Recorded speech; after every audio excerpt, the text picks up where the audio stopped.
Oke, di mana lagi kita bisa mendapatkan sebuah berita? Kalau tadi dari sosmed, dari koran, dari TV, dari orang-orang terdekat, apalagi dari tetangga. Iya, itu paling berita terupdate, terviews, tertop dan terpopuler. Begitu benar nggak? Wow, aroma-aromanya ini kayak Novia nih suka ada berita di tetangganya. Beda bukan gosip ya, bukan gosip kan Novia? Beda bukan gosip kan? Oke, berarti udah pada tahu. Ada yang sekarang pernah dengar berita itu dari sebuah radio? Jarang ya.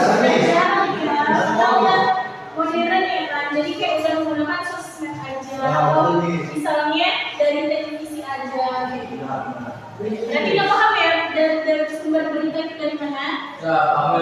Ya berarti kalau kita masuk ke materi pertama. Oke. Nah, ada definisi dari teks berita. Ada yang baca atau bisa baca? Oke, Mama Bida silakan. Definisi teks berita adalah tulisan atau laporan yang berisi informasi faktual dan aktual tentang suatu peristiwa, kejadian, atau isu yang disampaikan kepada masyarakat melalui media seperti surat kabar, majalah, televisi, radio, atau platform digital. Oke, terima kasih Mama Bida. Oke, di sini ada teks berita. Artinya apa? Teks berita itu adalah tulisan atau laporan yang berisikan sebuah informasi yang faktual dan juga aktual tentang suatu peristiwa. Nah, dari definisinya aja kita sudah bisa kalau berita itu kita dapat dia harus bersifat yang faktual. Faktual itu apa? Nyata, nggak boleh tipu. Iya, seperti dunia ini ya kan? Tipu nggak? Iya, yang nggak tipu-tipu adalah teks berita. Dia harus bersifat fakta serta aktual, yang akurat ya kan? Misalnya tanggal kejadiannya berapa, jam berapa, di hari apa, ya kan? Di kota mana, gitu. Kemudian apa?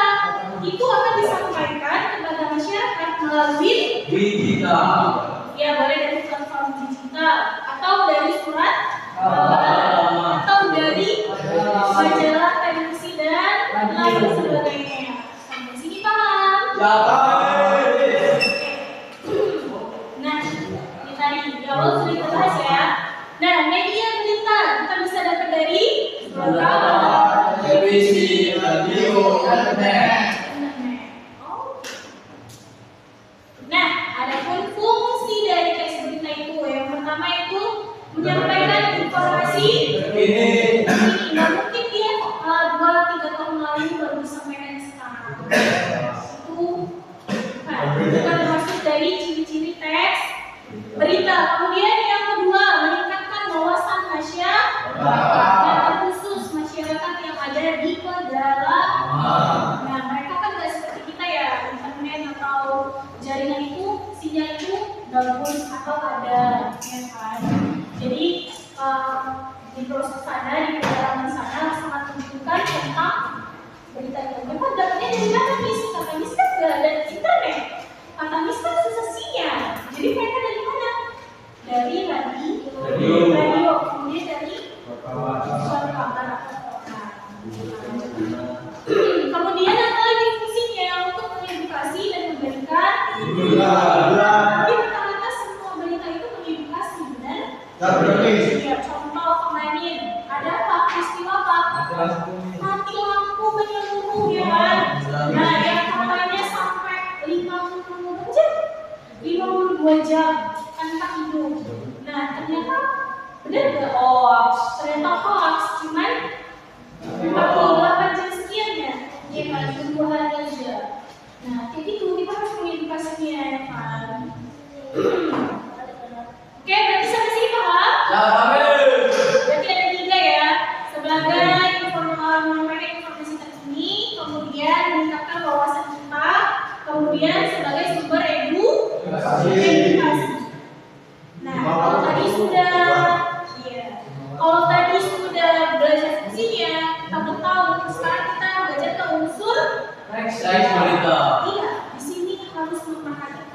namanya 5W plus 1. plus 1.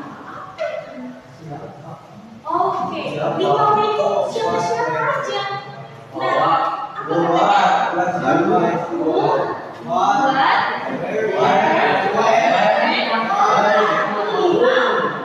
Tapi kalau sambungannya apa? Bagaimana? Ya, kalau siapa? Siapa yang ada di dalam? Siapa yang kita masukkan di berita itu? Fadil.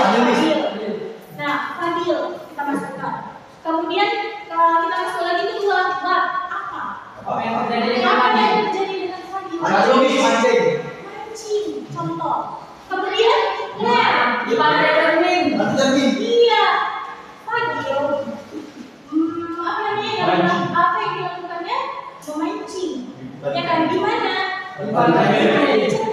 Kemudian ada kapan? Semalam sore. Semalam sore. Kemudian why? Kenapa? Ada bosan nih. Karena lauknya habis. Makanya si Fadil mancing. Mancingnya kemana? Di pantai. Kita mencermin. Kemudian bagaimana perasaan si Fadil itu? Iya, karena dia banyak strike ya. Habis itu waktu ditarik jawabnya mancing mania.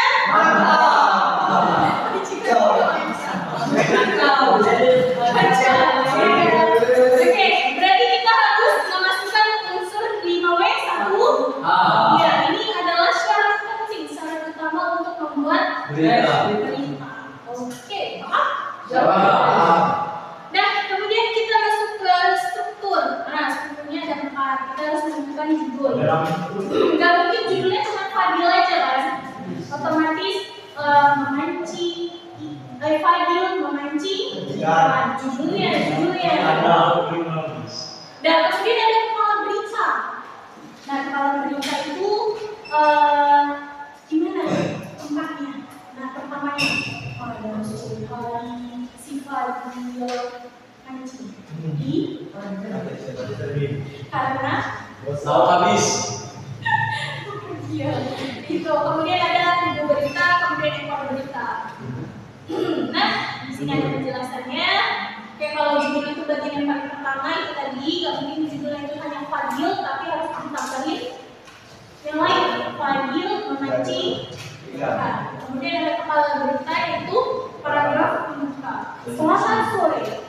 Berita terkini. Saya informasikan kepada seluruh teman-teman bahwasannya Fadil semalam sore memancing. Nah, itu termasuk kepala berita. Di mananya dia, kapannya dia, bagaimana perasaannya itu harus tertuang di berita. Kemudian ada tubuh berita. Nah, latar belakang kronologi peristiwanya. Bagaimana si Fadil itu sebelum dapat ikan itu gimana? Fadil mengendarai sepeda untuk sampai ke kita tahu latar belakang seperti itu ngapain sebelum mancing sampai di batu cermin. Nah, itu kita masukkan ke tubuh berita. Kemudian ekornya akhirnya si Fadil mendapatkan berikan dengan hati senang. Iya, gembira. Oke, kemudian sudah dipaham? Oke, kemudian ada jenis-jenis teks berita. Ada berita langsung, berita opini, investigasi. Kalau berita langsung tuh biasanya ada di televisi. Nah, biasanya kemarin kayak berita lebaran ada arus mudik, ya kan? Mudik. Nah, itu berita langsung yang disampaikan sama warga. Nah,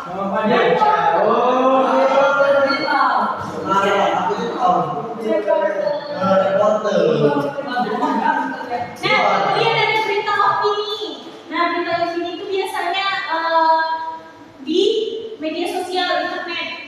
Nah, itu termasuk berita opini. Karena kita tuh menduga ya, ini benar gak sih beritanya? Contoh lockdown mati listrik 1 Sumatera. Benar gak sih? Apa ada yang bilang 62 jam, ada yang bilang 7 hari, ya kan? Dan ternyatanya realitanya cuma 2 hari kurang lebih ya kan? Nah, kemudian apa? Ada berita Investigasi itu gimana? Investigasi itu iya mencari informasi contoh pembunuhan. Nah kita itu harus sekolah TKP, ya kan? Nah dia investigasi. Contohnya ada jual cincau pakai boras, ya kan? Contoh. Enggak, kalau cincau kita mah aman, ya kan? Oke, berarti itu ada jenis-jenisnya ada 3 ya. Oke, kemudian oke, kira-kira kita tadi sudah bisa buat berita ya. Oke, sekarang kira-kira siapa yang punya berita lain? Miss, aku punya berita ini, Miss, aku punya berita ini. Selain dari mati lampu, kemudian apa ya yang baru-baru ini? Ada PBS bonusnya menjadi kuat Miss. Itu ya,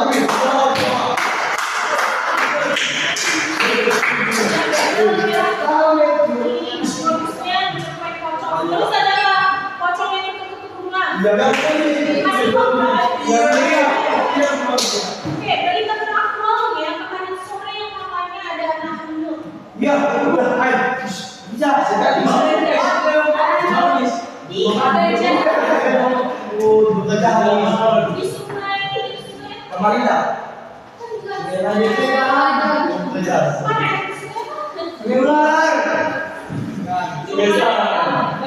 Iya, film itu ya. Katanya dengar-dengarnya dia baru mengambil surat kelulusan SMP. Tapi saking senangnya dia berenang. Gak tahu harusnya. Jadi dia semalam sore pukul 17 datang. Nanti Semalam saya Bagaimana?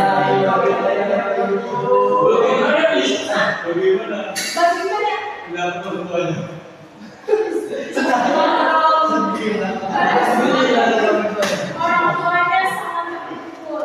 Mungkin ada ya depresi gitu ya. Kaget shock ya karena kan udah happy kan gila kan. Oke, berarti bisa ya buat berita ya. Oke, tugasnya adalah pengen berita yaitu buat satu berita yang dari kejadian yang kalian ketahui. Kumpulkan minggu.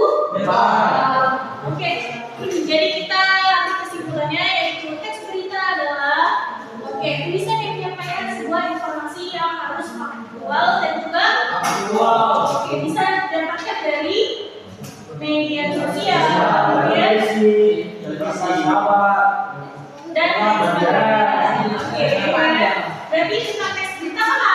Ada yang mau bertanya? Berarti tentang Padepokan Cinta juga kan ya? Kita udah tahu ya? Oke. Sekarang speaknya sudah habis. Oke, berarti sebelum kita mengakhiri perjumpaan kali ini, kita tutup yuk. Silakan Pak Ketua Kelas. Dulu, bersyarat, mengakhiri kegiatan berdoa dua. Doa selesai. Tulis berparagraf. Terima kasih. Sama semuanya. Selamat pagi.